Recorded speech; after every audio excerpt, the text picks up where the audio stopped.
ಎಲ್ರಿಗೂ ನಮಸ್ಕಾರ ಮಕ್ಕಳೇ.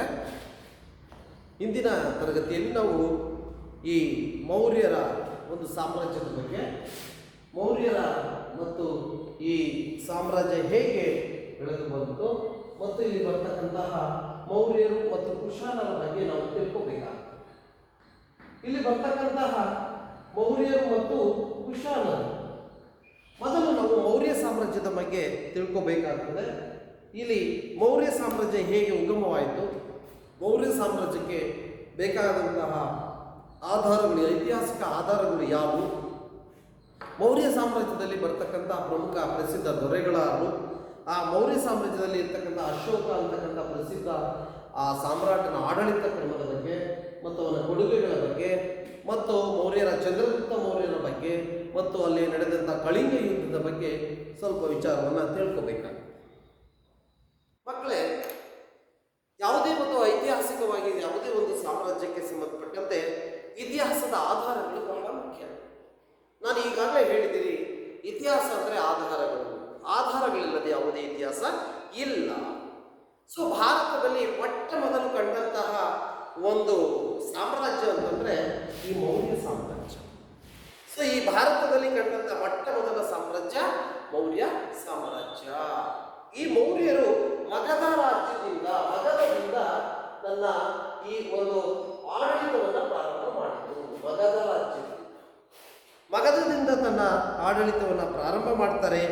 ಇಲ್ಲಿ ಬರ್ತಕ್ಕಂಥ ಚಂದ್ರಗುಪ್ತ ಮೌರ್ಯ, ಬಿಂದುಸಾರ, ಅಶೋಕ, ಈ ಮನೆತನದಲ್ಲಿ ಬರ್ತಕ್ಕಂಥ ಪ್ರಮುಖ ರಾಜರುಗಳನ್ನು ನಾವು ಕಾಣ್ತೀವಿ. ನೋಡ್ರಿ, ಬಿಂದುಸಾರ, ನೋಡ್ರಿ ಅಶೋಕ. ಸೊ ಇಲ್ಲಿ ಬಿಂದುಸಾರ, ಅಶೋಕ ಮತ್ತು ಇಲ್ಲಿ ಬರ್ತಕ್ಕಂತಹ ಈ ಚಂದ್ರಗುಪ್ತ ಮೌರ್ಯ, ಇವುಗಳನ್ನ ನಾವು ಕಾಣ್ತೀವಿ. ಚಂದ್ರಗುಪ್ತ ಮೌರ್ಯ ನೋಡಿ, ಇವರು ಈ ಮೌರ್ಯ ಸಾಮ್ರಾಜ್ಯದಲ್ಲಿ ಬರ್ತಕ್ಕಂಥ ಪ್ರಮುಖ ಪ್ರಸಿದ್ಧವಾದಂತಹ ಆಳ್ವಿಕೆಗಾರರು ಎಂಬುದಾಗಿ ನಾವು ಕಾಣ್ತೀವಿ. ಇಲ್ಲಿ ಈ ಒಂದು ರಾಜರುಗಳಲ್ಲಿ ರಾಜಮನೆತನ ಚಂದ್ರಗುಪ್ತ ಮೌರ್ಯನಿಂದ ಸ್ಥಾಪನೆಯಾಯಿತು. ಈ ಮೌರ್ಯ ಸಾಮ್ರಾಜ್ಯದ ಸ್ಥಾಪಕ ಚಂದ್ರಗುಪ್ತ ಮೌರ್ಯ. ನೋಡಿ, ಚಂದ್ರಗುಪ್ತ ಮೌರ್ಯ ಈ ಮೌರ್ಯ ಸಾಮ್ರಾಜ್ಯದ ಸ್ಥಾಪಕ ಎಂಬುದಾಗಿ ನಾವು ಕಾಣ್ತೀವಿ. ಇಲ್ಲಿ ಬರ್ತಕ್ಕಂತಹ ಈ ಮೌರ್ಯ ಸಾಮ್ರಾಜ್ಯದಲ್ಲಿ ಪ್ರಖ್ಯಾತಿಯನ್ನು ಪಡೆದಂತಹ ಗ್ರೀಕರ ರಾಯಭಾರಿಯಾದ, ಈ ಮೌರ್ಯ ಸಾಮ್ರಾಜ್ಯಕ್ಕೆ ಗ್ರೀಕ್ ದೇಶದಿಂದ ಆಗಮಿಸಿದ ರಾಯಭಾರಿಯಾದಂತಹ ಮೆಗಾಸ್ತನೀಸ್ ಎಂಬುದು ಭೇಟಿ ಕೊಡ್ತಾರೆ. ಮೌರ್ಯ ಸಾಮ್ರಾಜ್ಯ ಮೆಗಾಸ್ತನೀಸ್ ಅಂತಕ್ಕಂತಹ ಒಬ್ಬ ಗ್ರೀಕ್ ದೇಶದ ರಾಯಭಾರಿ. ಇವನು ಮೌರ್ಯ ಸಾಮ್ರಾಜ್ಯಕ್ಕೆ ಭೇಟಿ ಕೊಟ್ಟಂತಹ ಸಂದರ್ಭದಲ್ಲಿ ಆ ಮೌರ್ಯ ಸಾಮ್ರಾಜ್ಯದಲ್ಲಿ ಇದ್ದಂತಹ ಆಡಳಿತ ಕ್ರಮದ ಬಗ್ಗೆ, ರಾಜಕೀಯ ವ್ಯವಸ್ಥೆಯ ಬಗ್ಗೆ, ಸಾಮಾಜಿಕ ವ್ಯವಸ್ಥೆಯ ಬಗ್ಗೆ, ಧಾರ್ಮಿಕ ವ್ಯವಸ್ಥೆಯ ಬಗ್ಗೆ, ಆರ್ಥಿಕ ಸೌಲಭ್ಯಗಳ ಬಗ್ಗೆ, ಸಾಂಸ್ಕೃತಿಕ ಕೊಡುಗೆಗಳ ಬಗ್ಗೆ ಬಹಳಷ್ಟು ವಿಚಾರಗಳನ್ನು ತನ್ನದೇ ಆದಂತಹ ಇಂಡಿಕಾ ಎಂಬ ಗ್ರಂಥದಲ್ಲಿ ಬಹಳ ಹೆಚ್ಚು ವಿಷಯಗಳನ್ನು ಬರೆದಿರ್ತಕ್ಕಂಥದ್ದನ್ನು ನಾವು ಕಾಣ್ತೀವಿ. ಇಲ್ಲಿ ಮೌರ್ಯ ಸಾಮ್ರಾಜ್ಯಕ್ಕೆ ಮೆಗಾಸ್ತನೀಸನ ಇಂಡಿಕಾ ಅಂತಕ್ಕಂಥದ್ದು ಸಹ ಉತ್ತಮವಾದಂತಹ ಒಂದು ಆಧಾರವಾಗಿ, ಸಾಹಿತ್ಯ ಆಧಾರವಾಗಿ ದೊರಕಿರ್ತಕ್ಕಂಥದ್ದನ್ನು ನಾವು ಇಲ್ಲಿ ಕಾಣ್ತೀವಿ. ಬಹಳಷ್ಟು ವಿಚಾರಗಳು ಈ ಮೆಗಾಸ್ತನೀಸನ ಇಂಡಿಕಾದಲ್ಲಿ ಮೌರ್ಯ ಸಾಮ್ರಾಜ್ಯಕ್ಕೆ ಬೇಕಾದಂತಹ ಈ ಮಾಹಿತಿಗಳನ್ನು ಒದಗಿಸಿಕೊಡ್ತಕ್ಕಂಥದ್ದು ನಾವು ಕಾಣ್ತೀವಿ. ಇನ್ನು ಸಾಮ್ರಾಜ್ಯದ ಇತಿಹಾಸವನ್ನು ತಿಳಿಯೋದಕ್ಕೆ ನಮಗೆ ಬಹಳಷ್ಟು ಆಧಾರಗಳು, ಆಕಾರಗಳು ಸಹ ದೊರೆತಿರ್ತಕ್ಕಂಥದ್ದನ್ನು ನಾವು ಕಾಣ್ತೀವಿ. ಇಲ್ಲಿ ಮೆಗಾಸ್ತನೀಸನ ಇಂಡಿಕಾ ಅಂತಕ್ಕಂಥ ಈ ಗ್ರಂಥದಲ್ಲಿ ರಾಯಭಾರಿಯಾದಂತಹ ಚಂದ್ರಗುಪ್ತನ ಆಸ್ಥಾನಕ್ಕೆ ಮೆಗಾಸ್ತನೀಸನು ಬರ್ತಾನೆ. ಅಲ್ಲಿ ಮೌರ್ಯರ ರಾಜಧಾನಿಯಾದ ಪಾಟಲಿಪುತ್ರದಲ್ಲಿ ಆಗ್ತಕ್ಕಂತಹ ಅನುಭವಗಳನ್ನು, ಮೌರ್ಯರ ರಾಜಧಾನಿ ಪಾಟಲಿಪುತ್ರ. ನೋಡ್ರಿ, ಪಾಟಲಿಪುತ್ರ. ಈ ಪಾಟಲಿಪುತ್ರ ಈ ಮೌರ್ಯ ರಾಜಧಾನಿಯಾಗಿತ್ತು. ಈ ಮೌರ್ಯರ ರಾಜಧಾನಿಯಲ್ಲಿ ಆಗ ರಾಯಭಾರಿಯಾಗಿ ಬಂದಂಥ ಮೆಗಾಸ್ತನೀಸನು ಕಂಡಂತಹ ಕೆಲವೊಂದು ಅನುಭವಗಳನ್ನು ಇಲ್ಲಿ ಲಿಖಿತ ರೂಪದಲ್ಲಿ ಈ ಗ್ರಂಥದಲ್ಲಿ ಇಟ್ಟಿರ್ತಕ್ಕಂಥದ್ದನ್ನು ನಾವು ಕಾಣ್ತೀವಿ. ಈ ಕೃತಿ ಅಲ್ಲದೆ ಹಲವಾರು ಸಂಗತಿಗಳನ್ನು ಗ್ರೀಕರ ಇತರೆ ಬರಹಗಾರದಂತಹ ನಂತರ ಬಂದಂತಹ ಈ ಮೆಗಾಸ್ತನೀಸನ ಇಂಡಿಕಾ ರಚನೆಯಾದಂತಹ ಮೆಗಾಸ್ತನೀಸನ ನಂತರ ಈ ಚಂದ್ರಗುಪ್ತ ಮೌರ್ಯನ ಆಸ್ಥಾನಕ್ಕೆ ಬಂದಂಥವರಂದ್ರೆ ಡಯೋಡೋರಸ್ ಸಿಕ್ಯುಲಸ್, ಡಯೋಡೋರಸ್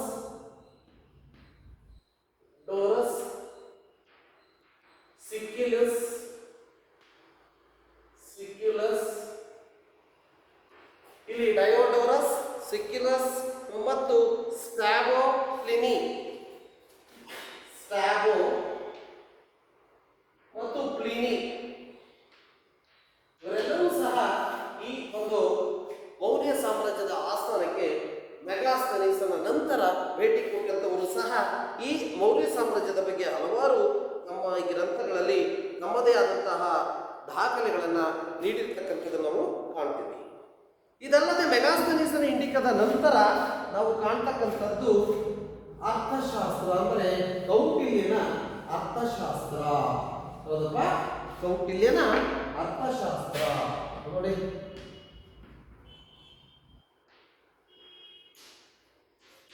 ಕೌಟಿಲ್ಯನ ಅರ್ಥಶಾಸ್ತ್ರ ನೋಡಿ. ಈ ಕೌಟಿಲ್ಯನ ಅರ್ಥಶಾಸ್ತ್ರವು ಸಹ ಮೌರ್ಯ ಸಾಮ್ರಾಜ್ಯದ ಆಳ್ವಿಕೆ ಬಗ್ಗೆ ಬಹಳಷ್ಟು ಮಾಹಿತಿಯನ್ನು ಒದಗಿಸಿಕೊಡ್ತಕ್ಕಂಥದ್ದನ್ನು ನಾವು ಕಾಣ್ತೇವೆ. ಇಲ್ಲಿ ಚಂದ್ರಗುಪ್ತನ ಗುರು ಅನಿಸ್ಕೊಂಡನು ಸಹ ಕೌಟಿಲ್ಯ, ಹಾಗೂ ಪ್ರಧಾನಮಂತ್ರಿಯೂ ಆದಂಥವನು ಈ ಕೌಟಿಲ್ಯ. ಚಂದ್ರಗುಪ್ತ ಮೌರ್ಯನ ಗುರು ಮತ್ತು ಪ್ರಧಾನಮಂತ್ರಿಯಾಗಿದ್ದಂಥವನು ಈ ಒಬ್ಬ ಕೌಟಿಲ್ಯ. ಇವನ ಮತ್ತೊಂದು ಹೆಸರು ಇಲ್ಲಿ ಬರ್ತಕ್ಕಂಥದ್ದು, ಇವನ ಹೆಸರು ವಿಷ್ಣುಗುಪ್ತ ಅಂತ ಕರೀತಾರೆ. ಕೌಟಿಲ್ಯರಿದ್ದಂಥ ಮತ್ತೊಂದು ಹೆಸರು ವಿಷ್ಣುಗುಪ್ತ ನೋಡಿ.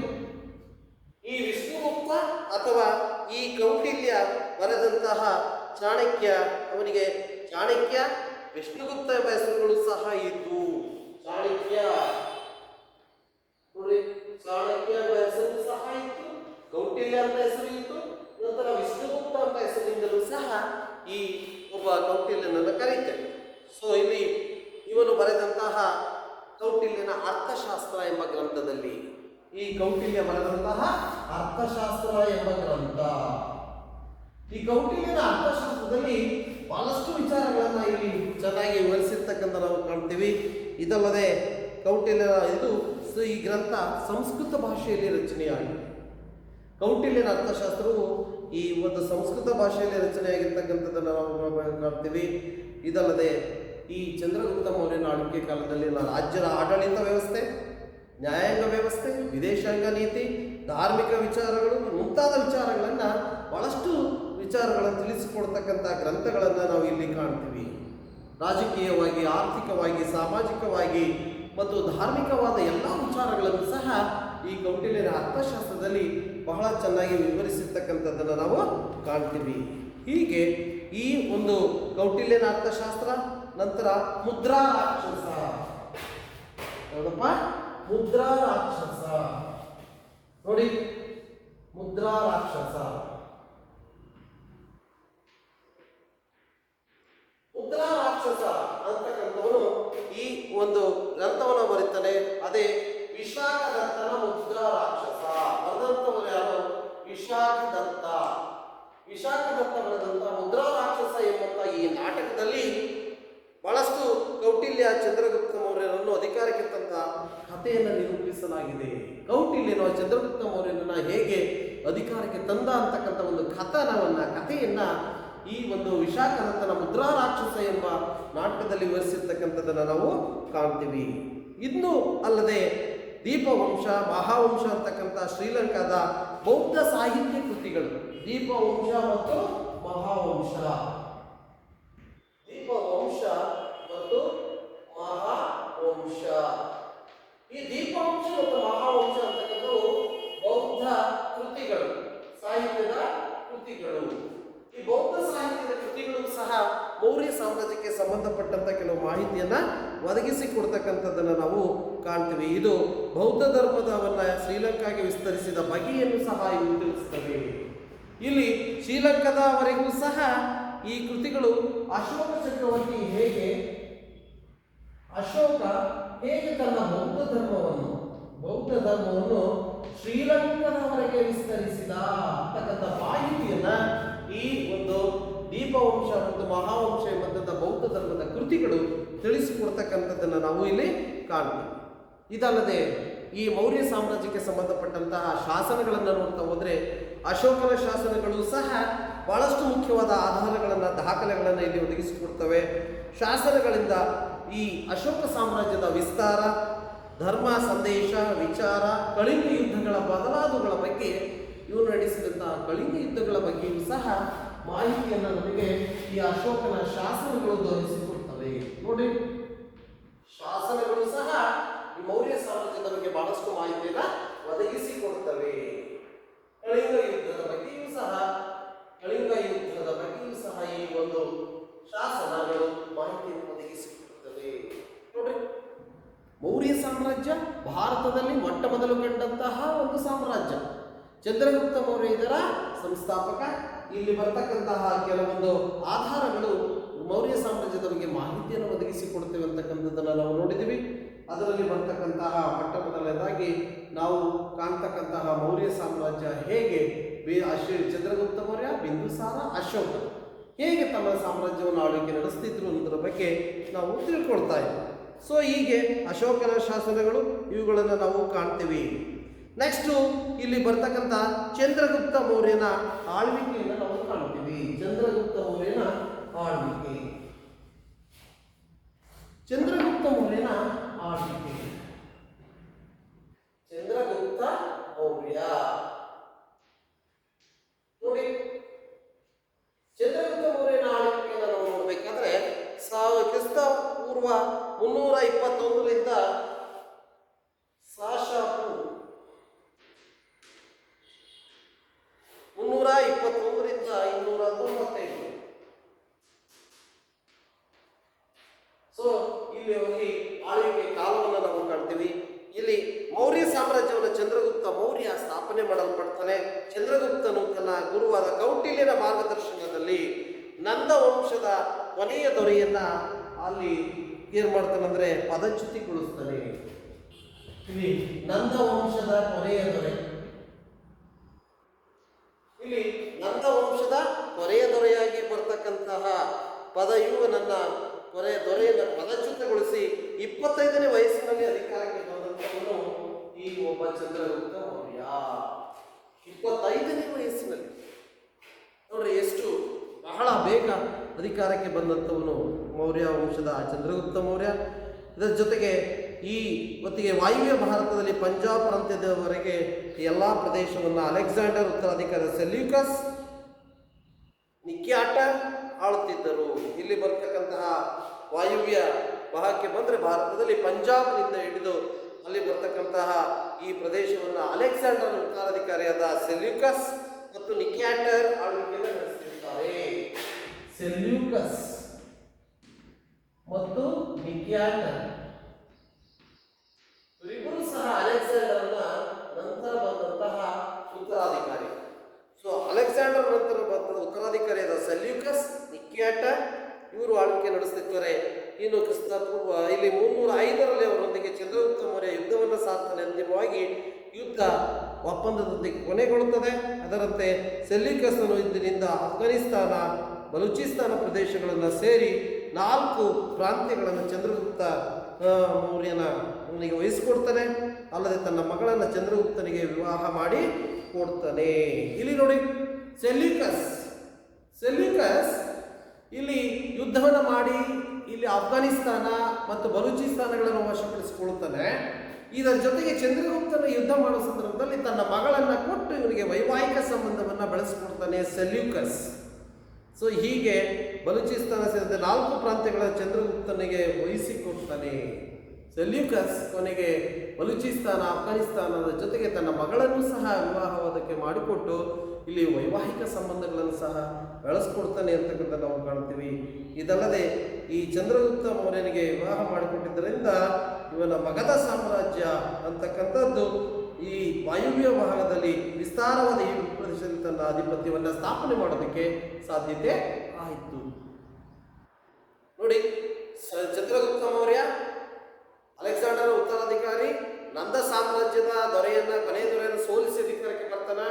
ಅದ ನಂತರ ಅಲೆಕ್ಸಾಂಡರ್ನ ಉತ್ತರಾಧಿಕಾರಿ ಸೆಲ್ಯೂಕಸ್ ಮತ್ತು ನಿಕ್ಯಾಟರ್ ಇವರಿಬ್ಬರುಗಳನ್ನು ಸಹ ಅಫ್ಘಾನಿಸ್ತಾನ ಮತ್ತು ಬಲೂಚಿಸ್ತಾನಗಳಲ್ಲಿ ಸೋಲಿಸ್ತಾನೆ. ಇನ್ನು ತನ್ನ ಪಂಜಾಬ್ ಪ್ರಾಂತ್ಯದವರೆಗೂ ಸಹ ಸಾಮ್ರಾಜ್ಯ ವಿಸ್ತರಿಸ್ತಾ ಹೋದಂತೆ ಅಲ್ಲಿ ಉತ್ತರಾಧಿಕಾರಿಗಳಂತ ಈ ಸೆಲ್ಯೂಕಸ್ನ ಯುದ್ಧ ಯುದ್ಧವನ್ನು ಮಾಡ್ತಾ ಅವನ ಮಗಳನ್ನು ಸಹ ಇಲ್ಲಿ ವಿವಾಹವಾಗ್ತಕ್ಕಂಥದ್ದನ್ನು ನಾವು ಕಾಣ್ತೀವಿ. ಹೀಗೆ ಚಂದ್ರಗುಪ್ತ ಮೌರ್ಯ ತನ್ನ ಸಾಮ್ರಾಜ್ಯವನ್ನು ವಿಸ್ತಾರ ಮಾಡ್ತಾ ಅಫ್ಘಾನಿಸ್ತಾನ, ಬಲೂಚಿಸ್ತಾನ ಪ್ರದೇಶಗಳನ್ನು ಸೇರಿದಂತೆ 4 ಪ್ರಾಂತ್ಯಗಳನ್ನು ಸಹ ಚಂದ್ರಗುಪ್ತ ಮೌರ್ಯ ವಶಪಡಿಸಿಕೊಂಡು ಭಾರತದಲ್ಲಿ ಈ ತನ್ನ ಮೌರ್ಯ ಸಾಮ್ರಾಜ್ಯವನ್ನು ವಿಸ್ತಾರ ಮಾಡ್ತಕ್ಕಂಥದ್ದನ್ನು ನಾವು ಕಾಣ್ತೀವಿ. ಇದರ ಜೊತೆಗೆ ವಿಸ್ತಾರವಾದ ಭೂಪ್ರದೇಶದ ಅಧಿಪತ್ಯವನ್ನು ಇವನು ಸ್ಥಾಪಿಸ್ತಾನೆ. ಇನ್ನು ಜೈನ ಧರ್ಮದ ಒಂದು ಸಂಪ್ರದಾಯದ ಪ್ರಕಾರ ಚಂದ್ರಗುಪ್ತ ಮೌರ್ಯನು ತನ್ನ ಕೊನೆಯ ಕಾಲದಲ್ಲಿ ಜೈನ ಧರ್ಮವನ್ನು ಸ್ವೀಕರಿಸ್ತಾನೆ.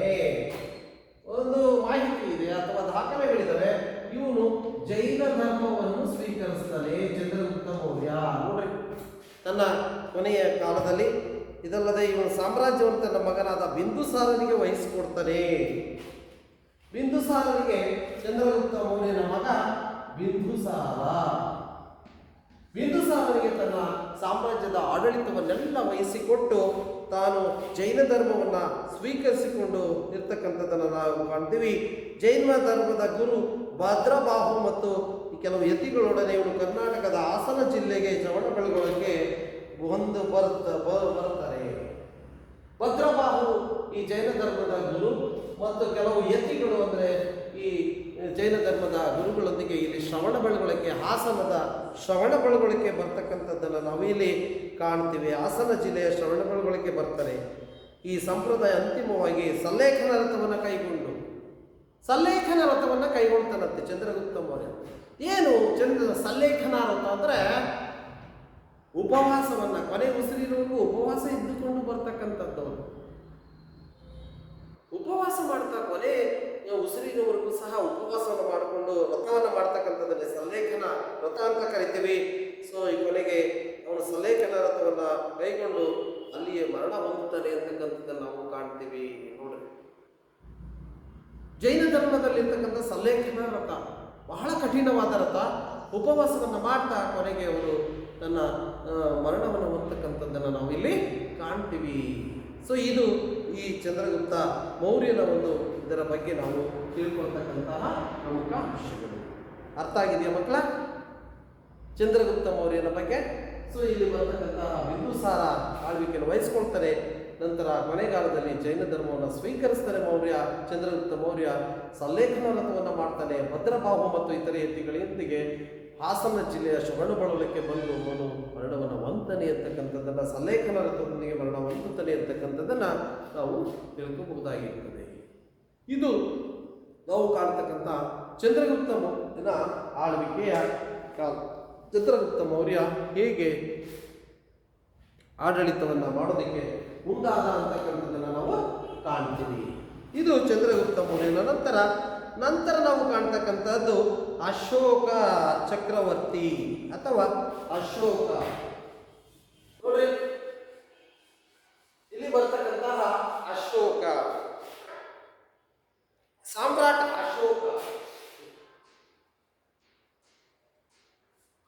ಅಶೋಕನ ಕಾಲ ಅಂತಂದ್ರೆ ಇಲ್ಲಿ ಕೊಟ್ಟಿರ್ತಕ್ಕಂಥ 273ರಿಂದ ಇಲ್ಲಿ ಬರ್ತಕ್ಕಂತಹ 232. ಅಶೋಕ ಇಲ್ಲಿ ಭಾರತದ ಇತಿಹಾಸದಲ್ಲಿ ನಾವು ಕಾಣ್ತಕ್ಕಂಥ ಅಶೋಕ ಈ ವಂಶದ ಮೌರ್ಯ ಸಾಮ್ರಾಜ್ಯದಲ್ಲಿ ಬರ್ತಕ್ಕಂಥ ಅತ್ಯಂತ ಪ್ರಸಿದ್ಧನಾದ ದೊರೆ ಅಂತ ನಾವು ಕರೀಬಹುದಾಗಿರ್ತದೆ. ಸೊ ಇವನು ಬಿಂದುಸಾರನ ಮಗನಾಗಿ ಬರ್ತಾನೆ.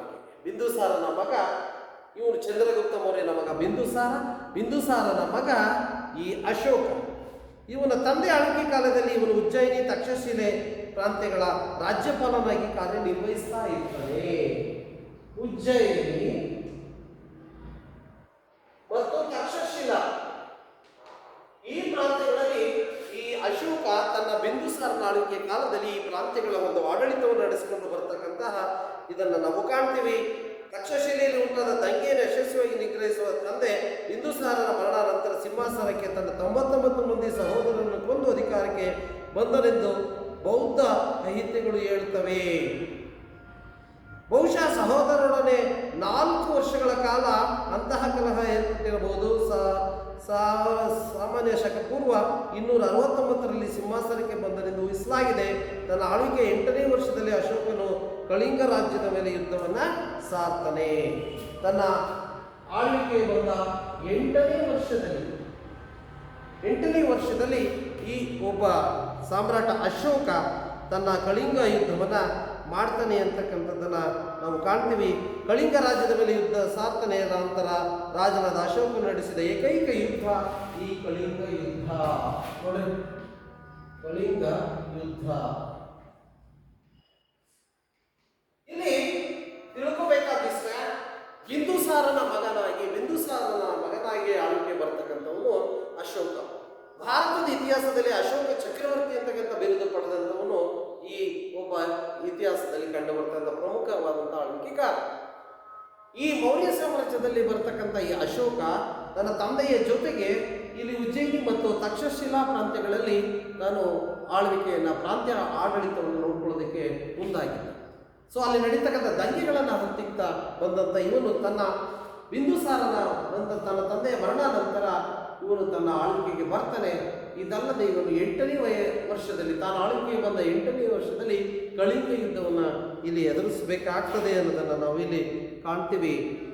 ಸೊ ಇದಲ್ಲದೆ ಬಿಂದುಸಾರ ಮರಣ ನಂತರ ಸಿಂಹಾಸನಕ್ಕಾಗಿ ಅಶೋಕನ ಸಹೋದರರೊಡನೆ ಬಹಳಷ್ಟು ಈ ಅಧಿಕಾರಕ್ಕೆ ಬರೋದಕ್ಕೆ ಬಹಳಷ್ಟು ಈ ಕಲಹಗಳನ್ನು ಇವನು ಎದುರಿಸಬೇಕಾಗುತ್ತೆ ಅಂತಕ್ಕಂಥದ್ದನ್ನು ನಾವು ಕಾಣ್ತೀವಿ.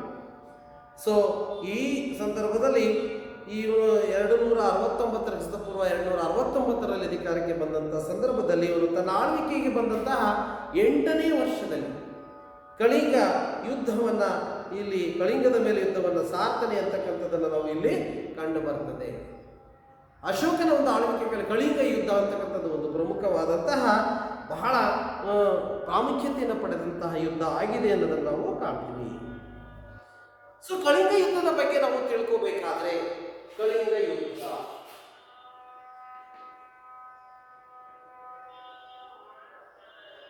ಯುದ್ಧದ ಬಗ್ಗೆ ನಾವು ತಿಳ್ಕೋಬೇಕಾದ್ರೆ ಮೌರ್ಯ ಸಾಮ್ರಾಜ್ಯದ ಅಧಿಪತ್ಯವನ್ನು ಒಪ್ಪಿಕೊಂಡಂತಹ ಕಳಿಂಗ ರಾಜ್ಯವನ್ನು ಆಕ್ರಮಿಸಿಕೊಳ್ಳಲು 261ರಲ್ಲಿ ಅಶೋಕನ ಯುದ್ಧ ಸಾರ್ತಾನೆ. ಸೊ ಇಲ್ಲಿ ಅಶೋಕ ಕಳಿಂಗದ ಮೇಲೆ ಯುದ್ಧ ಸಾರಿದಂಥ ಬಗೆಯಲ್ಲಿ ಅಶೋಕನ 13ನೇ ಬಂಡೆಗಲ್ಲು ಶಾಸನ ಇದರ ಬಗ್ಗೆ ಹೇಳ್ತದೆ. ಏನಪ್ಪ ಅಂದರೆ ಅದರ ಪ್ರಕಾರ 13ನೇ ಬಂಡೆಗಲ್ಲು ಶಾಸನದ ಪ್ರಕಾರ ಅಶೋಕ ಅಧಿಕಾರಕ್ಕೆ ಬಂದ 8ನೇ ವರ್ಷ ಕಳಿಂಗದ ಮೇಲೆ ಯುದ್ಧ ಮಾಡ್ತಾನೆ. ಯುದ್ಧದಲ್ಲಿ ಸುಮಾರು 1,50,000 ಜನರು ಸೆರೆ ಆಳುಗಳಾಗ್ತಾರೆ. ಕಳಿಂಗ ಯುದ್ಧದ ಬಗ್ಗೆ ಹೇಳ್ತಾ ಹೋದ್ರೆ 1,50,000 ಜನ 1,50,000 ಜನ ಇಲ್ಲಿ ಸೆರೆಯಾಗ್ತಾರೆ. ನೋಡ್ರಿ, 1,50,000 ಜನ ಕಳಿಂಗ ಯುದ್ಧದಲ್ಲಿ ಅಶೋಕನು ಸೆರೆಯಾಳುಗಳಾಗಿ ಇಟ್ಕೊಳ್ತಾರೆ. ಸೊ ನಂತರ ಇಲ್ಲಿ ಬರ್ತಕ್ಕಂತಹ 1,00,000 ಜನರು ಕೊನೆ ಉಸಿರನ್ನು ಎಳಿತಾರೆ. ಯುದ್ಧದಲ್ಲಿ 1,00,000 ಜನರು ಸಾವನ್ನಪ್ಪಿದ ನಂತರ ಹಲವು ಪಟ್ಟು ಜನ ನಿರಾಶ್ರಿತರಾಗ್ತಾರೆ. ಜೊತೆ ಕಳಿಂಗವನ್ನು ಅಶೋಕ ಗೆದ್ದನಾದರೂ ಯುದ್ಧದ ಸಾವು ನೋವುಗಳನ್ನು ಕಂಡು ಅವನ ಮನಸ್ಸು ಪರಿವರ್ತನೆ ಆಗ್ತದೆ. 1,50,000 ಜನರನ್ನ ಸೆರೆ ಮಾಡ್ತಾನೆ. ಆದರೆ 1,00,000 ಜನ ಸಾವನ್ನ ಆಗ್ತಾರೆ, ಕೆಲವು ಪಟ್ಟು ಜನ ನಿರಾಶ್ರಿತರಾಗ್ತಾರೆ. ಇಂತಹ ಯುದ್ಧವನ್ನು ಮತ್ತೊಂದು ಯುದ್ಧ ಮಾಡೋದಿಲ್ಲ ಅಂತಕ್ಕಂತಹ ಈ ಸಾವು ನೋವನ್ನು ಕಂಡು ಅವನ ಮನಸ್ಸು ವಿಕಲಿತವಾಗ್ತದೆ. ಇದರಿಂದ ಅವನು ಮತ್ತೆ ನಾನು ಯುದ್ಧವನ್ನು ಮಾಡೋದಿಲ್ಲ ಎಂದು ಅಂತಕ್ಕಂಥ ಒಂದು ಮನಸ್ಸಿನ ನಿರ್ಧಾರವನ್ನು ಅವನು ಮಾಡ್ತಾನೆ. ಇಲ್ಲಿ ದಿಗ್ವಿಜಯಕ್ಕಿಂತ ಧರ್ಮದ ವಿಜಯವೇ ಅತ್ಯುನ್ನತ ವಿಜಯವೆಂದು ಅವರು ಅಶೋಕನು ಭಾವಿಸ್ತಾನೆ. ದಿಗ್ವಿಜಯಕ್ಕಿಂತ ಧರ್ಮದ ವಿಜಯವೇ ಬಹಳ ಉತ್ತಮವಾದದ್ದು ಅಂತಕ್ಕಂಥದ್ದನ್ನು ಅವನು ಭಾವಿಸ್ತಾನೆ.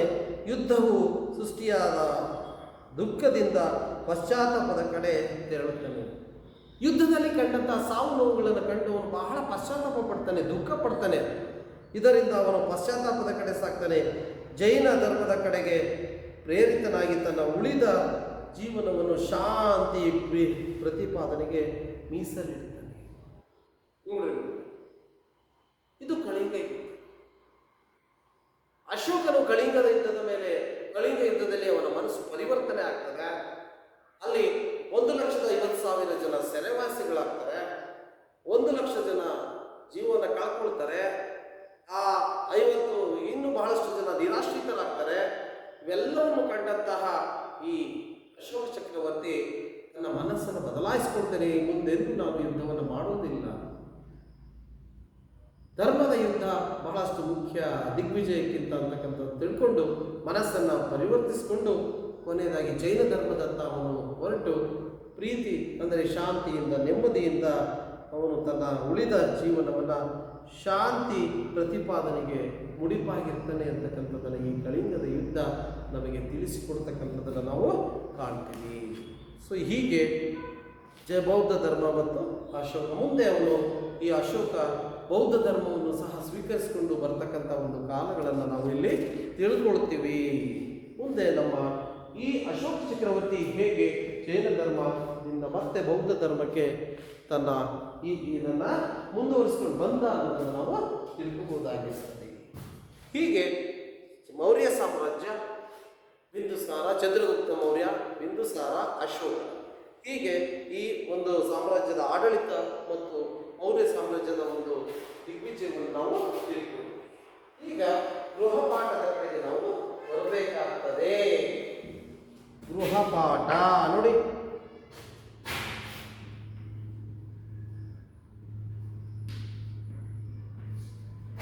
ಗೃಹಪಾಠದಲ್ಲಿ ಒಂದು ಮೌರ್ಯ ಸಾಮ್ರಾಜ್ಯದ ಸ್ಥಾಪನೆಗೆ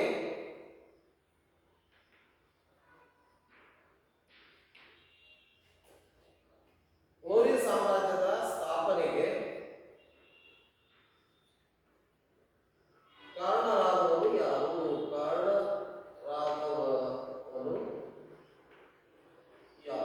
ಅಥವಾ ಮೌರ್ಯ ಸಾಮ್ರಾಜ್ಯ ಸ್ಥಾಪಕ ಯಾರು? ಇಂಡಿಕಾ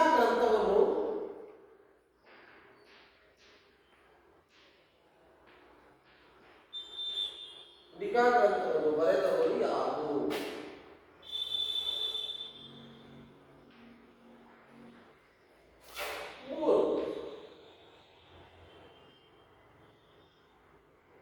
ಕೌಟಿಲ್ಯನು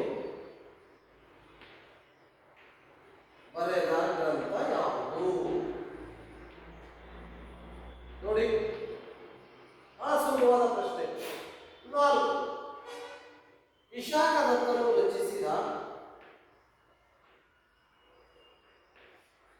ರಚಿಸಿದ ನಾಟಕ ಯಾವುದು?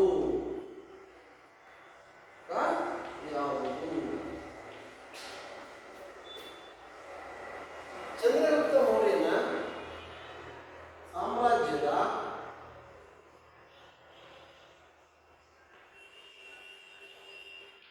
ಸಾಮ್ರಾಜ್ಯದ ವಿಸ್ತರಣೆಯನ್ನು ತಿಳಿಸಿ.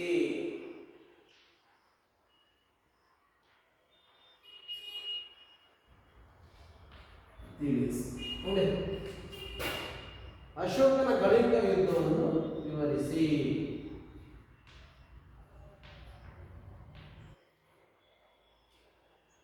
ಕಳಿಂಗ ಯುದ್ಧವನ್ನು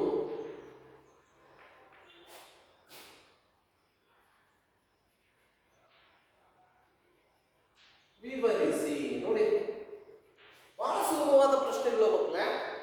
ಒಂದು, ಮೌರ್ಯ ಸಾಮ್ರಾಜ್ಯದ ಸ್ಥಾಪನೆಗೆ ಕಾರಣರಾದವರು ಯಾರು, ಅಥವಾ ಮೌರ್ಯ ಸಾಮ್ರಾಜ್ಯದ ಸ್ಥಾಪಕರು ಯಾರು ಅಂತಲಾದರೂ ಕೇಳಬಹುದು ಪ್ರಶ್ನೆ.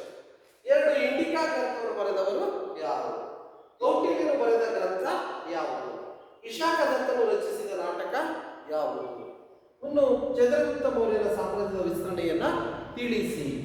ಅಶೋಕನ ಕಳಿಂಗ ಯುದ್ಧವನ್ನ ವಿವರಿಸಿ. ನೋಡ್ರಿ, ಬಹಳ ಸುಲಭವಾದ ಪ್ರಶ್ನೆಗಳು. ಸೊ ಈ ಒಂದು ಅಧ್ಯಾಯದಲ್ಲಿ ಚಂದ್ರಗುಪ್ತ ಮೌರ್ಯ ಸಾಮ್ರಾಜ್ಯ ಸ್ಥಾಪನೆ, ಮೌರ್ಯ ಸಾಮ್ರಾಜ್ಯಕ್ಕೆ ಇತಿಹಾಸದ ಆಧಾರಗಳು ಹೇಗೆ ದೊರಕಿದವೆ, ಇತಿಹಾಸದ ಆಧಾರಗಳ ಜೊತೆಗೆ ಶಾಸನಗಳು ಸಹ ಹೇಗೆ ಆಧಾರಗಳಾಗಿ ದೊರಕಿದವೆ, ಮೌರ್ಯ ಸಾಮ್ರಾಜ್ಯದ ಆಡಳಿತ ಕ್ರಮವನ್ನು ತಿಳ್ಕೊಂಡ್ವಿ, ಚಂದ್ರಗುಪ್ತ ಮೌರ್ಯನ ಸಾಮ್ರಾಜ್ಯ ವಿಸ್ತರಣೆ ಬಗ್ಗೆ ತಿಳ್ಕೊಂಡ್ವಿ. ನಂತರ ಬಿಂದುಸಾರ ನಂತರ ಅವನ ಮಗ ಸಾಮ್ರಾಜ್ಯದ ಚಕ್ರವರ್ತಿ ಅಶೋಕನ ಆಳ್ವಿಕೆ ಕಾಲವನ್ನು ತಿಳ್ಕೊಂಡ್ವಿ.